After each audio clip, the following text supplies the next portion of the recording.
कभी चाय, कभी हलवा, कभी पानी तो कभी दूध। हर समय खाने को चाहिए और उसके लिए अपने हाथ पैर बिल्कुल नहीं हिलाने। परेशान किया हुआ है इन्होंने। सास के जबरदस्ती परेशान करने की आदतों से दुखी मुग्धा एक शाम सचिन के साथ अपने कमरे में बैठी हुई बात कर रही होती है।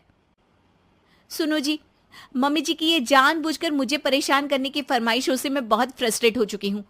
पूरे दिन में एक सेकंड का आराम नहीं मिलता। रसोई से बाहर कदम रखती नहीं कि बहू ये बना दे, बहुरी वो बना दे। अरे इनकी फरमाइशें चलती ही रहती है। अरे मुग्धा, माँ खाने की शौकीन है पर उम्र हो चली है, खुद खाना नहीं बना सकती इसलिए तुमसे बोलती है। अरे तो शौक भी उम्र देख कर रखने चाहिए ना। समझ में नहीं आता, हर समय फेविकॉल का जोड़ लगाए सोफे से चिपके बैठी रहती है। इतना सब डाइजेस्ट कैसे हो जाता है उन्हें? अरे तुम मेरी माँ से इतनी नफरत कैसे कर सकती हो? मैं उनसे नफरत नहीं करती जी, बस परेशान हूँ।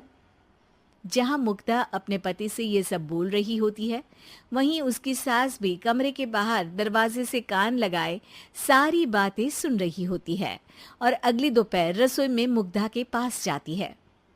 बहू, आज ना मेरा कुछ मसालेदार खाने का मन है। तो चाय बना दूं? मुझे बहुत पसंद है। अरे ना, ऐसा कर लिट्टी चोखा बना ले। और हाँ, जितना मसाला बातों में मिलाकर पति को सुनाती हो ना, सब्जी में भी वैसे ही डाला करो, खाना स्वादिष्ट बनेगा। सास की बात सुनकर मुग्धा हैरान रह जाती है। मतलब अब पूरा समय मुझ पर हुक्म चलाने के साथ बंद कमरे में हुई पति पत्नी की बीच की बातें भी सुनती है? अरे बात जब मेरी थी तो सुनने में क्या दिक्कत है? ये कहकर सास वहां से चली जाती है। अरे अब तो हद पार हो गई। इस तरह से तो ये मेरा जीना मुश्किल कर देंगी। मुग्धा सास की हरकतों से परेशान उसका हल सोचने लगती है और इसी तरह कुछ दिन बीत जाते हैं, जिसमें सास का जन्मदिन आता है। मुग्धा बहुत खुशी के साथ अपनी सास को एंड्रॉइड मोबाइल गिफ्ट करती है। मम्मी, आपको सबसे बात करने के लिए बहुत दिक्कत होती है ना? कभी सचिन तो कभी मुझे बोलना पड़ता है, पर इस मोबाइल से आपको कोई दिक्कत नहीं होगी। एक जगह बैठे बैठे बहुत कुछ कर सकती हैं अब आप। मोबाइल देख सासू माँ खुश हो जाती है, पर उसे इस्तेमाल करना तो आता नहीं, इसलिए साइड में रख देती है।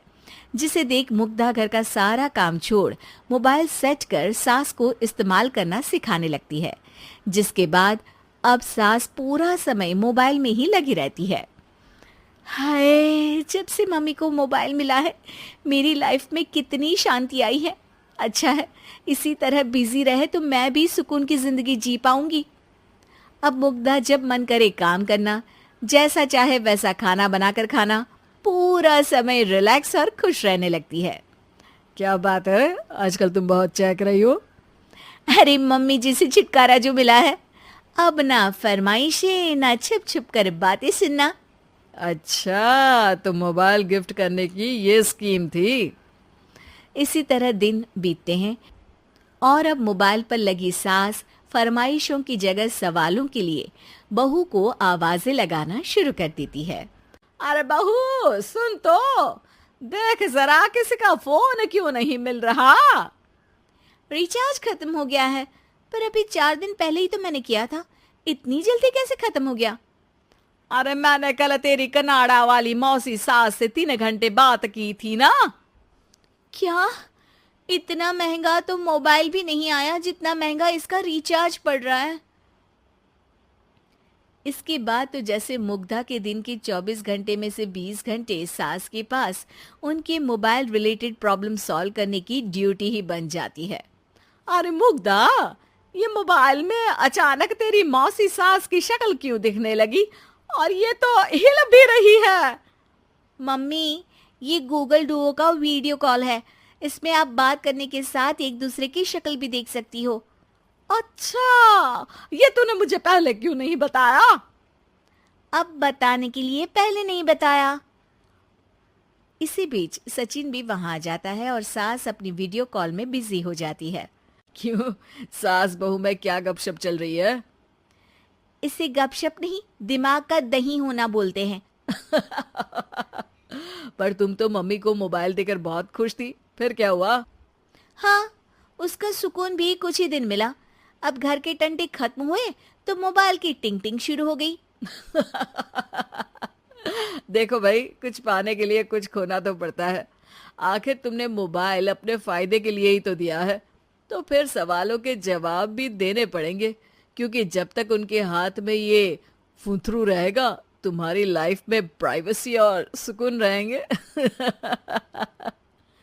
हम्म, कहने का मतलब है अगर इससे प्यार बढ़े तो दाग अच्छे हैं। अरे मुझे पहले दिन से ही पता है मोबाइल किस मकसद से दिया गया है। भूलो मत, इससे पहले मैं बातें ही सुनती थी। सास की ये बात सुनकर मुग्धा शॉक में और सचिन हंसता रह जाता है।